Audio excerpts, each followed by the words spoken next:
By the way, that picture said 2013, right? 2013. Yeah. So you look at it, and 2013 to 15, a lot of could have happened to that. Or not. And you never know. So that's why I want some current pictures from the house. Somebody can go and local eyeball the house for me. So something else, I think Google Earth, or there's Google something or other that actually has any time for you to take a picture. Yeah, the paid subscription. If you go to Google Earth paid subscription, because those pictures, then you can see the satellite view of today. I would talk about that, but there's another thing that's related to Google, that you take private pictures people take. And that when people have Google backup, it'll actually take the date and the location. And so you can actually go to locations, so you have every private picture nobody's ever taken in that area. And you can just search that database. It's just on the map there. So that should be good. I think it's Google. It's some Google. So here's what I suggest you do. It's like a chronological, right? Yeah. It's a paid subscription. No, it's not paid. It's just part of Google Plus. And then also another thing that I do. Show up here. Over here. Your job is to figure out what is the ARV of the property. So you come up with the ARV, because if you make a mistake on ARV, every calculation is going to be off from there, because that's your judgment. So here I've given you e-appraisal, total view, and Zillow, 3, so that you can have some, but then you go to the MLS. But MLS by definition is incomplete, because MLS does not have any of the FSBO data in there. Only if it was ever listed, and that data is going to be there. So what goes in here in terms of your offer, my recommendation is those estimates. Remember I said that this is not a lowball game. This is not that I play the lowball game when I'm doing MLS. I make 100 offers a day from the MLS. I have pretty much take and just 50% from the whatever is listed. I don't even see. So they could be already at 50%. I'm taking 50% off of the 50%, and I'm sending the offer out blind, because the realtor will get and call me back. I just want somebody to raise their hand that they want to play, or most of them are calling me names. So they're sending me that, but this is not that game. This is your one-shot game, highest and best offer game. So if you look at this price over here, the starting bid price, you may get spoiled. But if I want a property, I will assume that, hey, somebody gave me that address to say this property is for sale. How much are you willing to pay? I take that mentality. That if you found out that this property, the neighbor told you that, hey, the neighbor might sell that house. So they go, how much? Well, the neighbor isn't even thinking about selling. They did not list it. That property is not listed. So how much are you willing to sell that property? How much you willing to pay for that property? So you go for the ARV.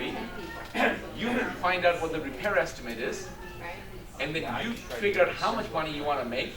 It's 10,000, 20,000, 50,000, and then that's your maximum allowable offer. So then once I find my that this is what I'm willing to pay the most for this property, then I go look at what is the starting bid price for that property. Now, if the most I'm willing to pay is $50,000, I see that the starting bid price is $38,000. Am I pretty excited that I can now get this property? So at that point, it's your call. And last month, I had one student bid on 36 properties. One student in Orange County, but bid offer for 36 properties. He got 3. So he had that much money that he only got 3 of those 36. And so what good does it do? He had buyers. He's a wholesaler. And he's a private lender. So he makes money by wholesaling that house to his people that are buying, and also he wraps it with his own private money with it, and so he's making money on points. interest rate, all of those things, and he was lowballing it. He was lowballing it, so he got 3 out of 36. And had he gone those offers to, and I looked at, I reviewed the offer with him before he sent it. I said, listen, and if you don't win the property, how much money you make? 0. And I said, you already have buyers. And this is where the buyers come in. I send the list, that address, without the price. I said, what I would do is send them to my buyers and ask them, how much would you, what is the most that you're willing to pay? Whatever they're willing to pay, you then just deduct it from there, your fee, then that's your highest bid. And don't pay attention to what the mail is, because that now you have a greater chance of making money, not lowballing it.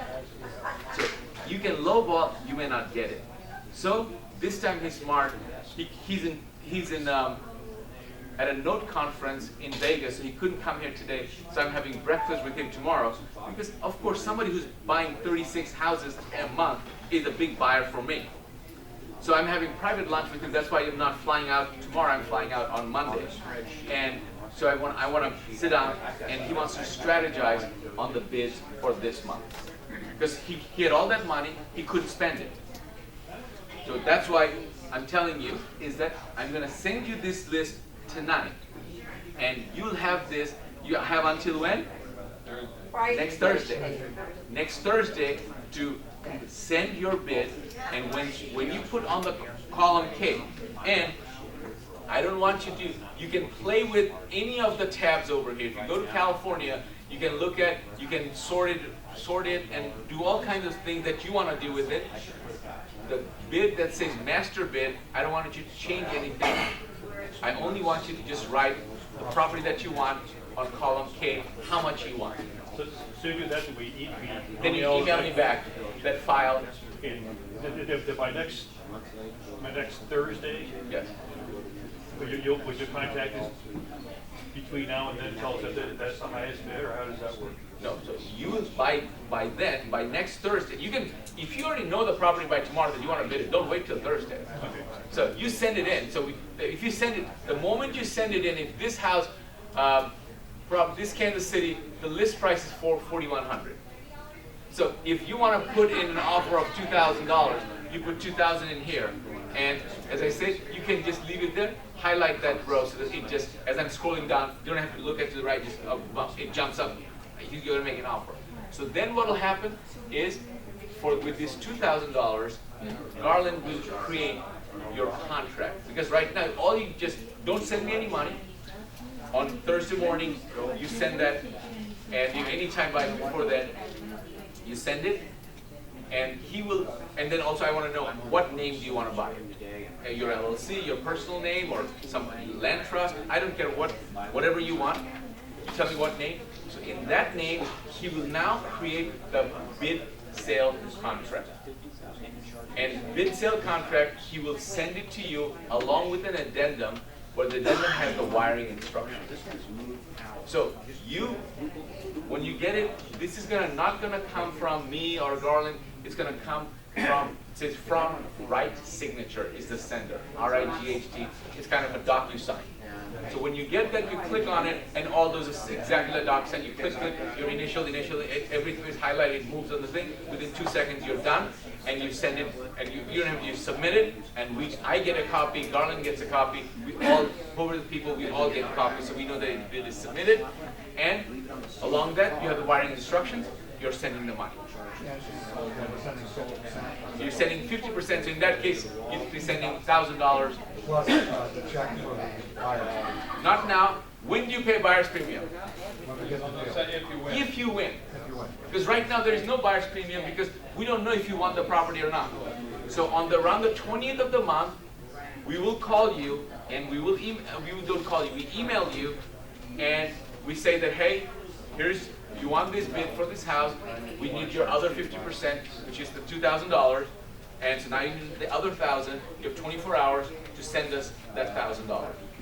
Then the same wiring instruction is there, you send it.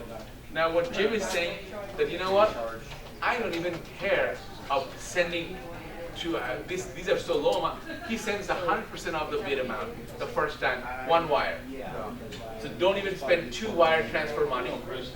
And plus, that 24 hours, what if you miss that email? Because I don't have time to call everyone. I send you what if the email went to your junk folder? Well, all those what if you got sick that day and you couldn't go to the bank? You just lost your 50% deposit. Oh, there's no $1,600 service fee, right? No, this is just right now you're buying the On the property. bid, you're buying this right from the auction, right? Right from the auction. So this is cash. Now on the 20th, you buy the property. Once you're successful, and here's the other thing, is that things that I don't have control over, I don't worry about it, is we will give you a quit claim deed because the way we buy it is the way we sell it. We buy it through quit claim, we give it to you quit claim. But I want you to understand one thing, is if you were to buy this property from Hubzu's website, they're willing to give you a full warranty deal. Because you're going to be paying more. So which means that this property must have good title for them to be able to give you a warranty deed. But they don't give me warranty deed because I'm buying bulk for discount. That's my crime, so that I get lesser. Because we don't want to take any risk. But the property is must have been curative in terms of deed work. Unlike all the other banks, it takes Ocwen about 90 to 120 days to send us the deed. So during this time, what you have is the moment you win the bid, we now have a signed acceptance from the bank on the contract. Ocwen gives us and encourages us that the day I win the bid, that means I give them the money, they sign the contract right away and send me back, is we go and occupy the property and secure the property, take possession of the property the day after.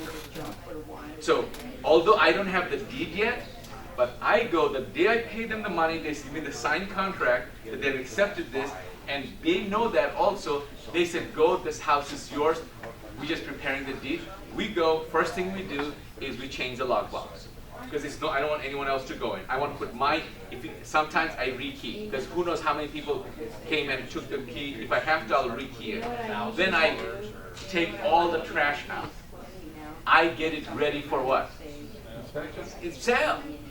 So I want to mow the lawn, so that if the city will give me all these tic-tac, liens, because if the lawn is not mowed, the city's going to give me a hard time. So I cut the lawn. If there's a window that's broken, then I put a board up. So that's what I do. If you want me to do that, meaning us to do that, that's where the 1600 comes in. So that's a new contract. You can do that yourself, or you can say, hey, I won the bid, and I want then a new contract between you and us on the BHPH home. 1600, we don't have to fly out there. No, you don't have to do anything. We rekey it, we do the whole thing to get it ready. Completely. Whatever it takes to secure the property, we're doing it. Yeah. All of this. After the 20th, these are all cash deals. These are all cash deals. Yeah, so after the 20th, you mentioned earlier that you have a list of property that you sell or your inventory or... So it's, understand this process first. So it's, on this side, you don't get the deed for 90 to 120 days, but you can go, from 2006, he's been buying Ocwen. To this day, they have never not given a deed. The longest, if you look at the contract, this is the big boys game. Whatever they dictate, we have to live by it. We don't have any choice. According to the contract, they have 8 months to give us the deed. After 8 months, if they cannot give us the deed, then they have the right to, of course, we'll get our money back. But they have not, we didn't have to wait, like now, these days average about 9 months, 90 days. So those of you who are realtors, they have that same mentality that it's a pipeline. The first 90 days you work, even if you close the deal today, you're starting, it will take 90 days to close. So, but you work every day to start putting it in a pipeline. After 90 days, almost every day you're having it I closed. have a deal with Aquin right now, and that's, it's taken about 90 days. So, Short sale. Short sale. Short sale, yeah. So people who understand, the longer they have done it, the more they appreciate what we're doing. However, Oh, yeah. having said that, if for any reason, all of a sudden you go see, after you won the property, the city is going to condemn the property in 90 days, in 3 days or 30 days if you don't do something, and you're not willing to do it until you have the deed, call me. Then what I'll do is I'll call my contact inside Aquin, and they will go and work outside of the system to get me the deed. What is Auckland? Aquin, O-C-W-E-N, Aquin is the It's servicer. a servicing company. They're the servicing company. They're not a bank. They used to be a bank out of Chicago, and they went into the servicing business and became the largest servicer of notes and mortgages for all the big boy banks. OCWIN. W-E-N. Aquin, O-C-W-E-N. For on our list, you'll see we abbreviate it as OCN. Aquin is we abbreviated OCN as our list. So don't. I have a question on the money you're running. Oh, no, Okay, so I heard Darla say he needs the money in hand Friday by 10 a.m. Before the time. So is that going to work to send the money on your here? Yes. If let me, for you guys.